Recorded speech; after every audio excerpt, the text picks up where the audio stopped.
Hello everyone, आप सबका एक बार फिर से स्वागत है मेरे यूट्यूब चैनल में। आई होप आप सब लोग बहुत अच्छे होंगे और स्वस्थ होंगे। तो आज की इस रिएक्शन वीडियो में हम बात करने वाले हैं प्रियंका योगी तिवारी जी और उनकी भांजी मोनिका के बारे में।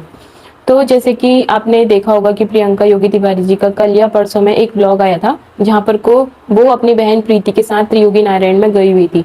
और जैसा कि उन्होंने काफी टाइम पहले ये बात बताई थी कि जो उनका त्रियोगी नारायण में नया वाला घर बन रहा है, तो वो उनका एक नया घर बन रहा है, ऐसा उनका कहना था। लेकिन कल उन्होंने एक बात क्लियर कर दी और अपनी ऑडियंस को ये सच बता दिया कि भाई जो उनका त्रियोगी नारायण में एक टाइम पर वो बताया करते थे कि उनका एक न्यू घर बन रहा है, तो भाई वो घर नहीं बल्कि वो एक होटल है। और इसके साथ ही प्रियंका जी ने ये भी बताया कि उन्होंने अपने उस नए होटल का नाम रख रखा है होटल योगी। तो भाई जब उन्होंने एक टाइम पर ये बोला था ना कि उनका त्रियोगी नारायण में घर बन रहा है, तो उस टाइम पर ना काफी लोगों के उनको कमेंट आ रहे थे और लोग यही बोल रहे थे कि भाई आपके तो इतने सारे घर हैं, एक घर उनका ऑलरेडी त्रियोगी नारायण में है और इसके अलावा देहरादून में उनका घर है और वो कभी कभार किमाड़ा में भी रहते हैं। और किमाड़ा में तो भाई उनके दो दो घर हैं, एक तो उनका बहुत पुराना घर है जो उनके ससुर जी ने बनाया हुआ था और एक घर प्रीति जी का है। तो जो प्रियंका जी है ना, वो अपनी बहन प्रीति जी के घर रहती है जब भी वो किमाड़ा जाती है। तो इसके बाद कई सारे लोग यही बोल रहे थे कि भाई आपके इतने सारे घर जब हैं ही ऑलरेडी, तो आप त्रियोगी नारायण में फिर से नया घर क्यों बना रहे हो। तो मुझे ना कहीं ये बात लग रही थी कि भाई उनका जो न्यू घर त्रियोगी नारायण में बन रहा है, तो भाई वो एक होटल हो सकता है।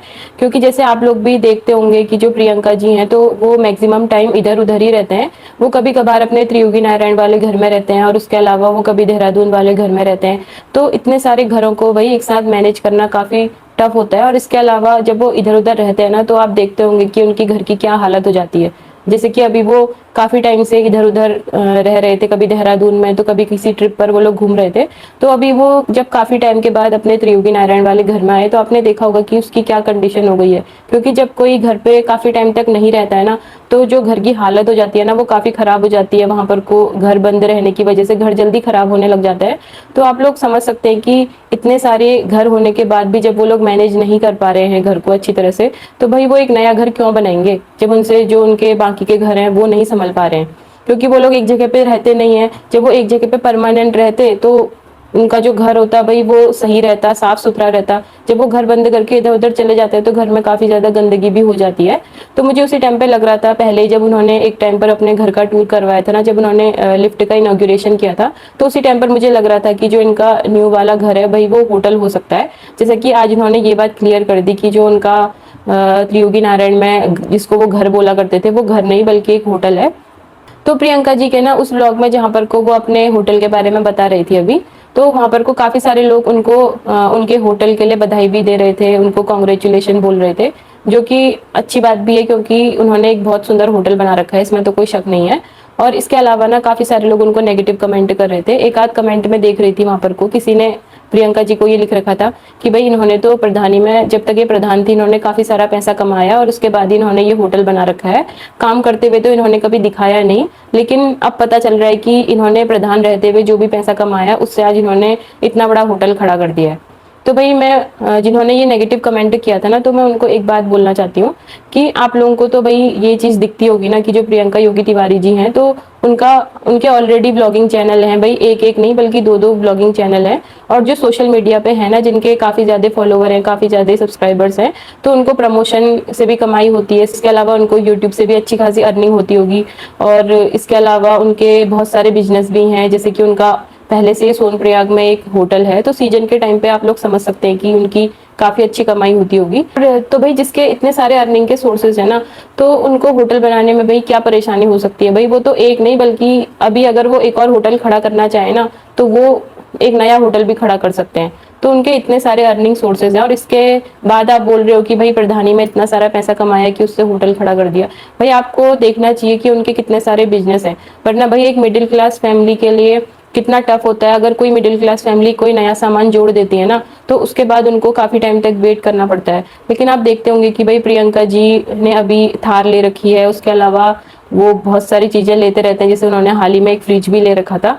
तो भाई इतनी सारी आइटम अगर वो एक साथ ले रहे हैं, तो क्या आपको लगता है कि सिर्फ प्रधानी से ही वो इतना सब कुछ कर सकते हैं। भाई उनके इतने सारे अर्निंग सोर्सेज हैं, इतने सारे बिजनेस चल रहे हैं, साथ में उनकी ब्लॉगिंग चल रही है और अच्छे खासे उनके व्यूज आते हैं। तो भाई ऐसे इंसान के लिए एक होटल खड़ा करना कोई बड़ी बात नहीं है। तो यही मुझे प्रियंका योगी तिवारी जी के बारे में बताना था कि भाई जो उनका न्यू वाला घर है, जिसे एक टाइम पर वो घर बताया करते थे, तो भाई वो घर नहीं बल्कि एक होटल है और अब तो उनका एक और नया बिजनेस खड़ा हो गया है। तो आप लोगों को ये डाउट नहीं करना चाहिए कि भाई सिर्फ प्रधानी से ही वो ये सब कुछ कर रहे हैं, उनके बहुत सारे अर्निंग सोर्सेज हैं, आपको उन पर भी ध्यान देना चाहिए। और अब बात करेंगे मोनिका के बारे में। तो अभी मोनिका का एक नया ब्लॉग आया था जहां पर को वो अपनी मामी दीपा मामी और संध्या मामी के साथ गई हुई थी किमाड़ा में, जहां पर को उनकी नानी का घर है, जो उनका पुश्तैनी घर है। तो वहां पर को उन्होंने अपनी दीपा मामी के साथ मिलकर सफाई करी। और जैसे कि मोनिका जो है ना वो काफी हेल्पिंग नेचर की है, वो जहाँ भी जाती है तो भाई वो सारे काम बखूबी करती है अपनी मामियों के साथ। किसी की भी हेल्प करना हो तो भाई वो बहुत अच्छी तरह से करती है, इसमें कोई शक नहीं है। और वो एक बहुत अच्छी लड़की है, बहुत मेहनती लड़की है। और लेकिन ना मुझे मोनिका की एक बात अच्छी नहीं लगती, जिस तरह वो ब्लॉगिंग में ना दूसरों को टारगेट करती है और इनडायरेक्टली काफी कुछ सुना देती है, तो उसकी वाली आदत मुझे बहुत बुरी लगती है। जैसे कि आज उसने फिर से कर दिया, दोबारा से वही चीजें उसने दोहराई हैं। तो भाई जिस ब्लॉग में मोनिका अपनी मामी की हेल्प कर रही थी ना, तो वो लोग बहुत अच्छी तरह से साफ सफाई कर रहे थे, लेकिन मोनिका वहां पर को अपनी मामी को बोल रही थी कि भाई मामी ने अब बहुत अच्छी से सफाई कर दी, अब तो नानी को भी तसल्ली हो गई होगी कि भाई जो घर है वो साफ सुथरा हो गया है। और इसके अलावा मोनिका का ये कहना था कि भाई जो ये घर है ये काफी खराब हो रहा है, और कहीं ना कहीं मोनिका इनडायरेक्टली ये कहना चाहती थी कि भाई इस घर की तो कोई सफाई नहीं करता, आज हम आए हैं तो भाई तभी इस घर की सफाई हो रही है। और कहीं ना कहीं मोनिका की बातों से यही फील हो रहा था कि वो अपने ब्लॉगिंग के थ्रू अपनी मामियों को ये सुनाना चाह रही है कि तुम लोग घर की सफाई नहीं करते और आज हमने जो घर है वो अच्छी तरह से चमका दिया है। कुछ इस तरह का उसका बातें करने का तरीका लग रहा था। तो यहाँ पर को मैं मोनिका से एक बात बोलना चाहती हूँ कि भाई तुम जो हो ना वो अपने परिवार की एक बच्ची की तरह हो, और जो तुम्हारा ये पारिवारिक मुद्दा है तो भाई ये बड़ों की वजह से जो भी मनमुटाव तुम्हारे बीच में अभी चल रहा है, तो मुझे लगता है कि तुमको इन सब चीजों के बीच में नहीं पड़ना चाहिए। और काफी लोगों ने तो ना मोनिका को समझाने की भी कोशिश करी कि तुमको इन सब चीजों के बीच में नहीं पड़ना चाहिए। और मोनिका के ऑडियंस ने भी मोनिका को काफी अच्छी बात बोली, उन्होंने ये बोला कि भाई तुम एक बच्ची हो तो तुम्हें अपने परिवार के जो बड़ों के बीच में जो मुद्दे हैं तो उनके बीच में नहीं पड़ना चाहिए। तो इस तरह लोगों ने मोनिका को काफी समझाया, लेकिन मोनिका ना कभी ऐसी चीजें कर ही देती है कि वो अपने ब्लॉगिंग के थ्रू कभी किसी को टारगेट कर देती है, कभी किसी को टारगेट कर देती है। भले ही अच्छी बात है कि भाई मोनिका और उनकी मम्मी का दिल साफ है, वो जो भी बोलते हैं मुंह पर बोलते हैं, लेकिन कुछ ऐसी बातें हो जाती है ना जो किसी दूसरे बंदे के दिल को चुभ जाती हैं। तो हमें कभी कभार कुछ बातों को कहने से पहले सोचना चाहिए कि हमें क्या बातें करनी है और क्या बातें नहीं करनी है। और भाई मनमुटाव तो हर किसी फैमिली में होते हैं ना, तो यहाँ पर को आप देख सकते हैं कि जो मोनिका है ना उसकी जो हरकतें हैं तो भाई वो इनके मनमुटाव को और भी ज्यादा बढ़ा सकती हैं। जिस तरह से मोनिका ने आज अपनी मामियों को टारगेट कर रखा है और इस तरह की बातें करी कि भाई नानी को अब तसल्ली हो जाएगी कि उनके घर की सफाई हो गई है, तो मुझे लगता है कि मोनिका को इस तरह की बातें नहीं करनी चाहिए, उसको सिर्फ अपनी ब्लॉगिंग पर ध्यान देना चाहिए।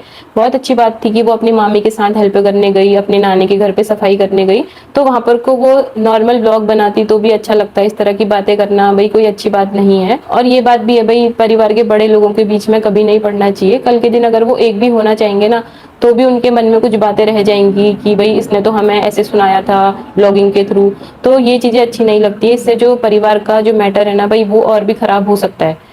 तो मोनिका को यही कहना चाहूंगी कि तुमको इन सब चीजों में नहीं पड़ना चाहिए, तुमको अपने करियर पर फोकस करना चाहिए और अपने ब्लॉगिंग पर ध्यान देना चाहिए। तुम इस तरह की हरकतें करके ना खुद ही बुरी बन जाती हो।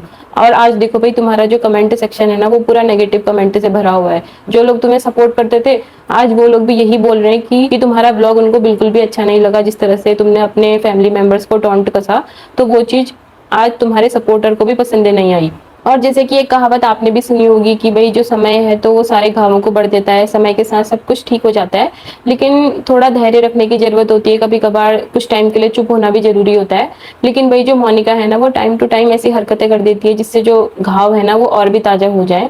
तो मुझे यही लगता है कि मोनिका को इस तरह की चीजें नहीं करनी चाहिए। और भाई कोई किसी को कुछ देता थोड़ी है, भले कोई अमीर है या फिर कोई गरीब है ना, तो हर कोई अपना अपना खुद ही पूरा करता है, हर कोई अपना पेट खुद से ही पालता है। बस एक इतना है कि अगर फैमिली में रिश्ते अच्छे हैं तो हमारा जो व्यवहार है एक दूसरे के साथ वो अच्छा रहता है, एक दूसरे के साथ हमारी जो बोलचाल है तो वो हमेशा अच्छी से बनी रहती है, हम एक दूसरे के कभी कभार काम आ सकते हैं। लेकिन अगर इस तरह की हरकतें होंगी बीच बीच में तो रिश्ते जो होंगे ना वो सुधरने की बजाय और भी खराब होते जाएंगे। तो आज की वीडियो में मुझे यही बोलना था। वैसे तो मैं मोनिका को हमेशा सपोर्ट करती हूँ, लेकिन यहाँ पर को जो मोनिका ने अभी जो काम किया है तो वो मुझे बिल्कुल भी अच्छा नहीं लगा, इसलिए आज मोनिका के विरोध में मैंने ये वीडियो बनाई है। तो आपकी क्या राय है मेरी इस वीडियो के बारे में कमेंट सेक्शन में जरूर बताना। और अगर आपको मेरी वीडियो अच्छी लगी हो तो वीडियो को लाइक करना और चैनल को सब्सक्राइब भी जरूर करना। तो आपसे फिर से मिलते हैं एक न्यू वीडियो में, तब तक के लिए बाय बाय, राधे राधे।